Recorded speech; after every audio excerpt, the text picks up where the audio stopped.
అస్సలాముఅలైకుం నమస్కారం మిత్రులారా. Digital media రంగంలో రియల్ న్యూస్ ఆదోని ద్వారా నా తొలి జర్నలిజం ప్రయాణాన్ని ప్రారంభించాను.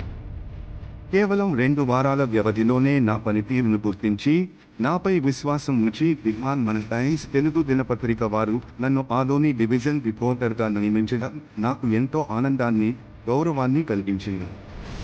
ఈ అవకాశం ఇచ్చి నాపై నమ్మకంతో ఇంత పెద్ద బాధ్యతను అప్పగించిన విహాన్ మన టైమ్స్ తెలుగు దినపత్రిక యాజమాన్యానికి, ఎడిటర్ గారికి, చీఫ్ ఎడిటర్ గారికి నా హృదయపూర్వక కృతజ్ఞతలు తెలియజేస్తున్నాను. నాపై ఉంచిన ఈ నమ్మకాన్ని నిలబెట్టుకుంటూ ప్రజల సమస్యలను నిష్పక్షపాతంగా వెలుగులోకి తీసుకువచ్చే బాధ్యతాయుత జర్నలిస్టుగా పనిచేస్తానని మాట ఇస్తున్నాను. మీ అందరి ఆశీర్వాదాలు, ప్రోత్సాహం ఎల్లప్పుడూ నాకు ఉండాలని కోరుకుంటూ మీ Manyar Zaheer Ahmed, real news founder, Adoni division reporter, Vihan Mana Times Telugu దినపత్రిక.